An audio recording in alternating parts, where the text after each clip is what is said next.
Hello students, good evening. मैं Akash, YouTube channel Akash easy with maths में हमारा रिमाइंडर का पार्ट सेकंड, जिसमें क्वेश्चन नंबर 12 से स्टार्ट करना है हमें। पिछली क्लास में हमने 11 क्वेश्चन तक स्टडी की। अब हमारा क्वेश्चन नंबर 12। देखिए क्वेश्चन नंबर 12, 70 को हमें 61 से 69 से डिवाइड करना होगा, तो हमें रिमाइंडर मिलेगा माइनस का 1।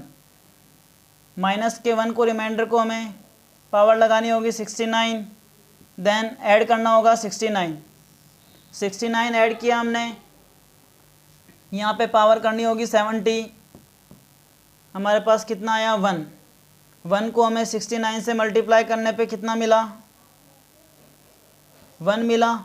देन हमें मल्टीप्लाई ना करके यहाँ पे प्लस का साइन है, तो प्लस 69 डिवाइड बाय 70। इसे किया हमने तो हमें मिला 68। 69 में से माइनस 1 68 डिवाइड बाय 70। यहाँ देखिए 70 को यहाँ डिवाइड किया तो हमारे पास आया -2 बाय 70, -2 आया। बट हमारा आंसर -2 नहीं होगा, हमारा आंसर होगा 68। 70 में से -2 किया हमने तो हमें मिला 68। आई होप आपको ये क्वेश्चन अच्छे से समझ में आया होगा।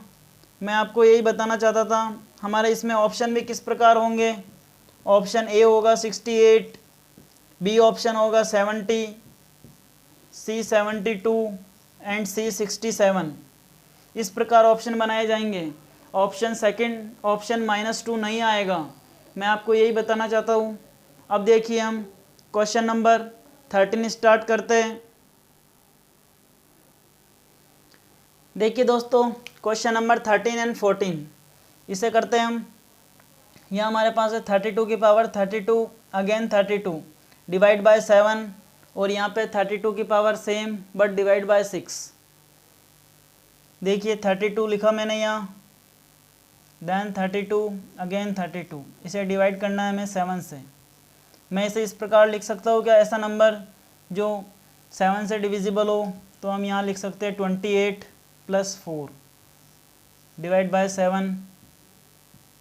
पावर लिखी हमने 32 की पावर 32। यहाँ तक समझ में आया। अब देखिए हम 7 को कैंसिल आउट करेंगे तो 0, हमारे पास क्या आया 4।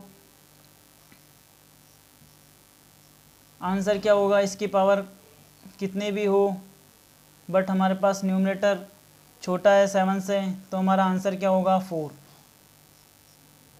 ये इस क्वेश्चन समझ में आया। तो देखिए नेक्स्ट क्वेश्चन नंबर 14। ये जो क्वेश्चन है, ये क्वेश्चन आपको यूट्यूब पर अच्छे से नहीं पढ़ाए जाते और ना ही पढ़ा रखे।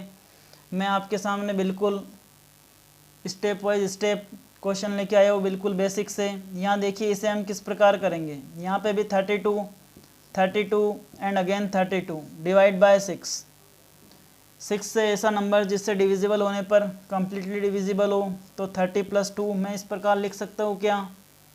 यहाँ देखिए अगेन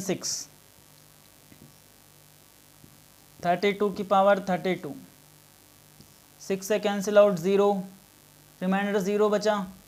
अब हमारे पास 2 डिवाइड बाय 6 बचा। अब देखिए यहाँ पे 2 की पावर हमारे पास क्या है इवन। 2 की पावर जब भी ओड हो तो हमें क्या मिलेगा 1। 2 की पावर इवन होने पर रिमाइंडर क्या होगा, यानी यूनिट डिजिट क्या होगी हमारी 4। अब हमारे पास 2 की पावर कितनी है, इवन है या ऑड है, ऑड है, तो हमारा आंसर क्या होगा 4। यहाँ तक आपको समझ में आया होगा। ये मैंने किस प्रकार किया। मैंने आपको इसमें यही बताया कि 2 की पावर किस प्रकार से ओड है या इवन है। हमारे पास 2 की पावर इवन है तो हमने यहाँ डायरेक्ट लिखा 4। यही हमारा आंसर है। देखिए क्वेश्चन नंबर 15। देखिए दोस्तों, इसे करने का एक और तरीका है हमारे पास। मैं एक तरीके से और बता सकता हूँ। अगर हम 32 को 4 से डिवाइड किया हमने तो हमारे पास कितना आया, कम्प्लीटली 0। अब मैंने आपको पहले बताया भी था 2 की पावर जब भी 0 हो तो हमें उसे 2 की पावर 4 लेना होता है। 2 की पावर हमने 4 लिया तो हमारे पास कितना आया, 16 आया। अब हमने 16 निकाला यहाँ तक। 16 निकालने के बाद देखिए आप, 16 निकालने के बाद हमारा, हम इसे इस प्रकार भी लिख सकते हैं 16 डिवाइड बाय 6, तब हमारा 16 2 जा 12, तो रिमाइंडर कितना आया 4। ये आपको मैंने 2 तरीके बताए, ऑड इवन से भी आप पता कर सकते हैं, और ये तरीका तो मैंने आपको बता ही रखा है, ये तो आपको आना भी चाहिए अगर आपने वीडियो कंटिन्यू देखे है तो। ये हमारा रिमाइंडर का सेकंड है, क्योंकि इसके अंदर पिछले में हमने 11 क्वेश्चन किए और इसमें हमने 3 क्वेश्चन कर चुके। आगे देखिए नेक्स्ट टाइप। देखिए दोस्तों, क्वेश्चन नंबर 15 एंड 16, ये फैक्टोरियल टाइप क्वेश्चन है। इसमें भी हमें रिमाइंडर ही फाइंड आउट करना है। इस टाइप के क्वेश्चन आपको एक चीज़ पता होना चाहिए, जब भी हमारे पास, इसे हम कंप्लीट लिखेंगे यहाँ तक, इसे तब तक लिखे जाना है जब तक ये वो नंबर अगर 7 से डिविजिबल है तो उसके आगे हमें नहीं लिखना होता। जैसे देखिए आप, मैंने यहाँ लिखा 1, यहाँ लिखा 2, यहाँ पे आएगा 6। 4 का फैक्टोरियल कितना होता है 24। 5 का कितना होगा, 5 का होगा 120। 6 का कितना होगा 720। 8 का कितना होगा 5040। अब यहाँ तक देखते हैं हम, इसके आगे भी लिख सकते हैं, बस मल्टीप्लाई हमें आगे करता जाना है। देखिए ऐसा कौन सा नंबर है जो 7 से डिविजिबल है, ये भी नहीं है। इसे डिवाइड करते हैं तो ये कम्प्लीटली डिविजिबल है, तो हमें ये वैल्यू नहीं लेनी। इसके आगे का हमें कोई भी नंबर नहीं लेना, क्योंकि इसके आगे का ऐसा नंबर जब भी लेते जाएंगे तो हमें रिमाइंडर कितना मिलेगा 0। रिमाइंडर 0 मिला तो अब देखिए आप, इसे ही ऐड करना होगा हमें। 720, इसे ऐड किया तो 840, 864, 873, कितना आया 873 डिवाइड बाय 7। 7 1 जा 7, कैरी 1, 7 2 जा 14, कैरी कितना आएगा 4, 14, 4 कैरी किया, 7 1 जा 7, 7 7 जा 49, 7 6 जा 42। रिमाइंडर कितना आया हमारे पास, रिमाइंडर आया 1। 1 डिवाइड बाय 7, यहाँ पे रिमाइंडर कितना होगा 1। ये समझ में आया आपको? तो आप नेक्स्ट देखिए, इसमें क्या करना होगा, ऐसा नंबर जो 5 से कम्प्लीटली डिविजिबल है उसके आगे हमें कोई भी नंबर नहीं लेना होगा। देखिए इसे करते हैं हम, 1 मल्टीप्लाई 2 मल्टीप्लाई नहीं होगा, प्लस 1 प्लस 2 प्लस 6, 3 का फैक्टोरियल। अगर आपको ये फैक्टोरियल समझ नहीं आ रहा तो आप नेक्स्ट क्लास में एक बार, पहले वाली क्लास जो मैंने पढ़ाई है आपको फैक्टोरियल की, उसमें जाके देखिए, अच्छे से समझाया मैंने। यहाँ 24, यहाँ 120, 720, आगे कंटिन्यू लिखते जाएंगे, लेकिन हमारा आंसर तो यहीं पे ही आ जाएगा। यहाँ देखिए ऐसा नंबर जो 5 से डिविजिबल हो, ये 5 से डिविजिबल है तो हमें ये नहीं लेना। इसके आगे का ऐसा कोई भी नंबर हमें नहीं लेना होगा, क्योंकि लेने पर रिमाइंडर कितना आएगा 0 आएगा। तो हमें इन सभी को ऐड करना होगा। इन सभी को ऐड किया तो कितना आया 33। 33 को डिवाइड किया 5 से तो रिमाइंडर कितना आया 3। आई होप आपको यहाँ तक अच्छे से समझ आया होगा। अब देखिए हमारा क्वेश्चन नंबर 17 करते हैं हम। इसी टाइप का एक क्वेश्चन और लेते हैं हम। देखिए दोस्तों, क्वेश्चन नंबर 17 एंड 18, इसे किस प्रकार करेंगे हम। यहाँ पे 1 किया, यहाँ पे 2 होगा और यहाँ पर 3। 3 का फैक्टोरियल कितना होगा 6 एंड 4 का फैक्टोरियल कितना होगा 24। बट यहाँ पे हमने डिवाइड नहीं लिखा, किससे डिवाइड देना होगा हमें, इसे डिवाइड करना होगा 9 से, डिवाइड बाय 9। और इसे भी देख लीजिए एक बार, यहाँ लिख देता हूँ मैं, डिवाइड बाय 10। ये समझ में आया आपको? तो अब देखिए हमें 9 से डिवाइड देना है तो हमें ऐसा नंबर लिखते जाना है तब तक जो 9 से कम्प्लीटली डिविजिबल ना हो। तो देखिए अब हम यहाँ 9 से डिविजिबल ये नंबर है या नहीं है 72। 72 कम्प्लीटली डिविजिबल है 9 से, तो यहाँ 0 आएगा रिमाइंडर। अब हमें इन सभी को ऐड करना है 120, 144, 50, 153। कितना आया 153 को 9 से डिवाइड दिया, 9 1 9, 6 9 6 9 7 63, तो रिमाइंडर कितना आया 0। हमारा आंसर क्या होगा 0। देखिए क्वेश्चन नंबर 18, ये क्वेश्चन थोड़ा अच्छा है, इसे आप IMP मार्क कीजिए एक बार, क्योंकि ये काफ़ी अच्छा क्वेश्चन है। इसकी होल ब्रैकेट पावर भी दे रखी है 40। इसे किस प्रकार करने वाले हैं हम, ये देखिए आप। ऐसा नंबर जो कम्प्लीटली 10 से डिविजिबल हो, पहले तो वो लिखना है हमें। यहाँ देखिए 1 + 2 + 6 + 24 भी नहीं है, 120 डिविजिबल है, 720 भी डिविजिबल है। इस प्रकार 800 तक कंटिन्यू चलता जाएगा और पावर आएगी 40। यहाँ तक समझ में आया आपको। अब हमें ऐसा नंबर लेना है, वो सभी नंबर जो इससे कम्प्लीटली डिविजिबल हो। तो हम यहाँ तक क्या लेंगे, इसे लेंगे तो हम ये 0, हमें इन सब को ऐड करना होगा। कितना आया 33 डिवाइड बाय 10, इसकी पावर कितनी होगी 33 की पावर 40। अब देखिए आप, मैंने आपको बताया था 2 3 7 8 हो, तो इसमें कोई सी भी पावर हो 2 3 7 8, तो हम 4 से डिवाइड कर सकते हैं इसे, तो इसे भी 4 से डिवाइड करते हैं, तो रिमाइंडर 4 1 4, रिमाइंडर कितना आया 0। और यहाँ देखिए 10 को हमने किया तो रिमाइंडर कितना आया हमारे पास 3, रिमाइंडर 3 आया। और यहाँ पे देखिए 3 की पावर कितनी है हमारे पास 0। 3 की पावर 0 जब भी हो तो मैंने क्या बताया था, 3 की पावर क्या लिखनी है हमें 4। 3 की पावर 4 लिखेंगे तो कितना होगा, 3 की पावर 4 मैंने आपको बता रखा है 81। 3 की पावर 4 हमारे पास आया 81। 81 को डिवाइड करना होगा हमें 10 से, तो हमारा रिमाइंडर कितना आया 1। यहाँ तक आपको समझ में आया होगा। एक बार दोबारा देखिए, 33 डिवाइड बाय 10 पावर 40। 40 को मैंने 4 से डिवाइड दिया तो हमारे पास रिमाइंडर आया 0।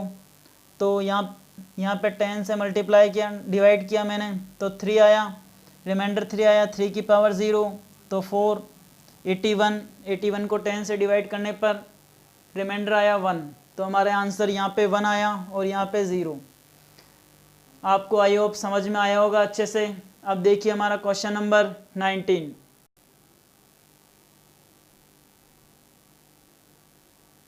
देखिए दोस्तों, अब हम क्वेश्चन नंबर 18 तक पढ़ चुके हैं हम, और अब हम एक थ्योरम पढ़ने वाले हैं जिसे फर्मेट थ्योरम कहते हैं। फर्मेट थ्योरम आपने नाम सुना होगा, नहीं सुना होगा तो आज सुन लेंगे। देखिए फर्मेट थ्योरम, एक मैथमेटिशियन थे जिन्होंने फर्मेट थ्योरम दी। ये थ्योरम आपको रिमाइंडर थ्योरम में बहुत ज़्यादा मदद करेगी अगर इस टाइप का क्वेश्चन आता है तो। फर्मेट थ्योरम का एक सबसे बड़ा अच्छा रूल है एक, ये theorem based on prime number. सबसे पहले हमें ये पता होना चाहिए format theorem based on prime numbers.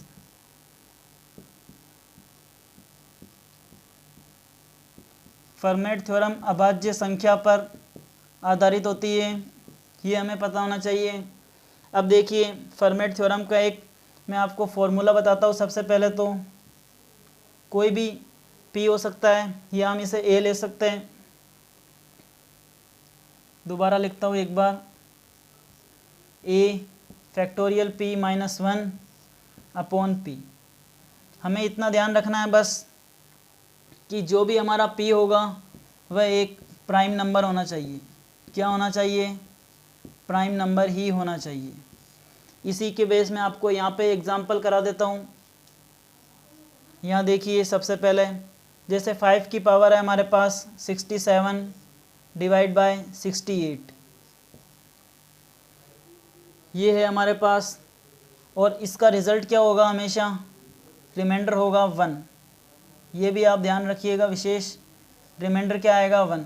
अगर इस टाइप का बनता है फॉर्मूला में हमारा क्वेश्चन, देखिए 5 ये हमारा है, 67, 68, 68 में से -1 किया तो 67, ओनली पावर में 1 का डिफरेंस होता है तो हमारा रिमाइंडर डायरेक्ट 1 आएगा। ये आपको पता चला होगा। और देखिए एक क्वेश्चन और, जैसे कोई भी पावर 12 101 और यहाँ लिखा हमने 10, यहाँ पे लिखा 101 और यहाँ पे 102।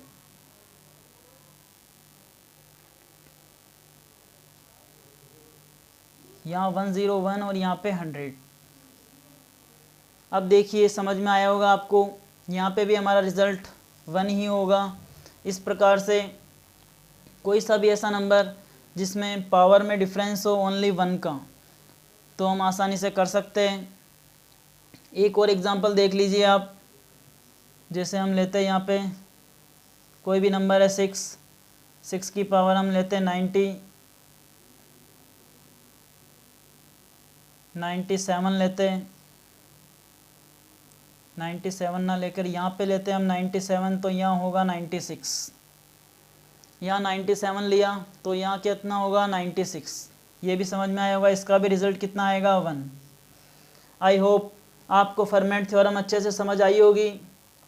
मैंने आपको अच्छे से समझा दिया, बस आप ये फॉर्मूला अच्छे से ध्यान रखिए और इसका रिज़ल्ट आप लिख लीजिए। इसका रिज़ल्ट होगा 1।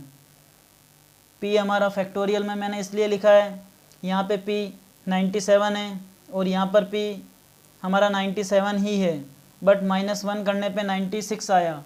इस प्रकार आपको फर्मेट थ्योरम अच्छे से समझ आई होगी। अब देखिए एक और थ्योरम बताता हूँ मैं आपको, जिसे हम विल्सन थ्योरम कहते हैं। इसे लिखिए एक बार आप। देखिए दोस्तों, अब हम पढ़ने वाले हैं विल्सन थ्योरम। विल्सन थ्योरम पढ़ते हैं हम।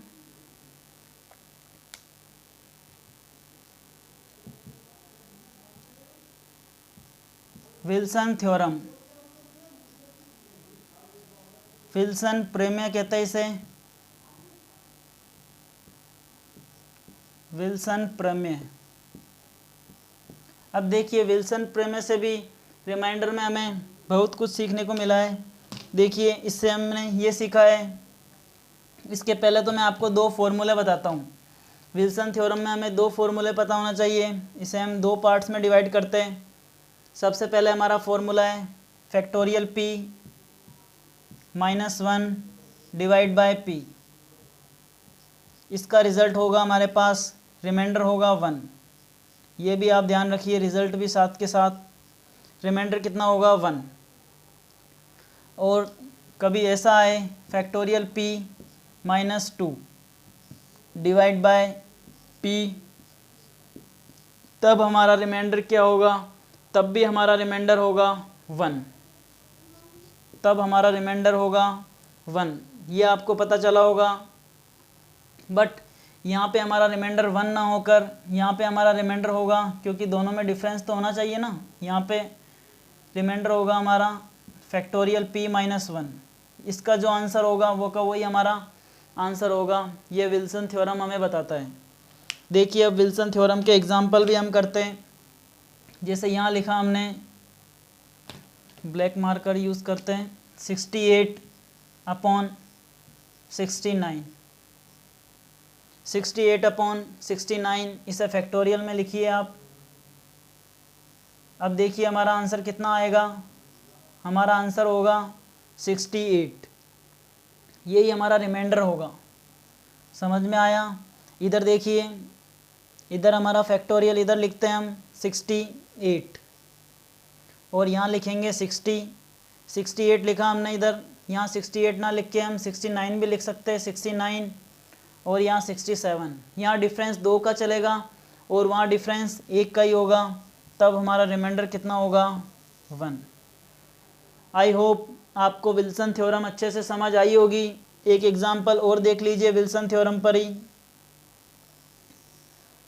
यह आपको बस फॉर्मूला अच्छे से लिखना है और इसे लर्न करना है।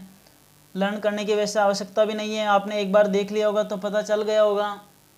अब देखिए एक एग्जांपल मैं और बताता हूँ आपको। जैसे कोई नंबर 100 101। इस प्रकार हमारे पास कोई नंबर है, हमें या इसमें देखते ही ये पता चल रहा है कि ये नंबर में एक माइनस हो रहा है, तो हम डायरेक्ट इसका आंसर लिख सकते हैं 100। और हमारे पास इधर 99/101 हो और इसका आंसर हमें कहा जाए, इसका आंसर क्या होगा, तो हमें पता है 99 कितने का डिफरेंस है, 2 का डिफरेंस है, तो हमारा आंसर कितना होगा, r बराबर 1। दोस्तों आज मैंने आपको फॉर्मेट थ्योरम और विल्सन थ्योरम और क्वेश्चंस भी कराए, आपको अच्छे से समझ आए होंगे। आज की क्लास हमारी यहीं समाप्त होती है। आप वीडियो कंप्लीट देखिए, मैं आप पे नंबर सिस्टम पे कंप्लीट पढ़ाने की कोशिश कर रहा हूँ और मैंने कंप्लीट अभी तक जो भी पढ़ाया कंप्लीट पढ़ाया है। देखिए फ्रेंड्स, इसे लिखिए एक बार आप। और आज की क्लास हमारी यहीं समाप्त होती है। वीडियो को आप ज़्यादा से ज़्यादा शेयर कीजिए। Thank you friends.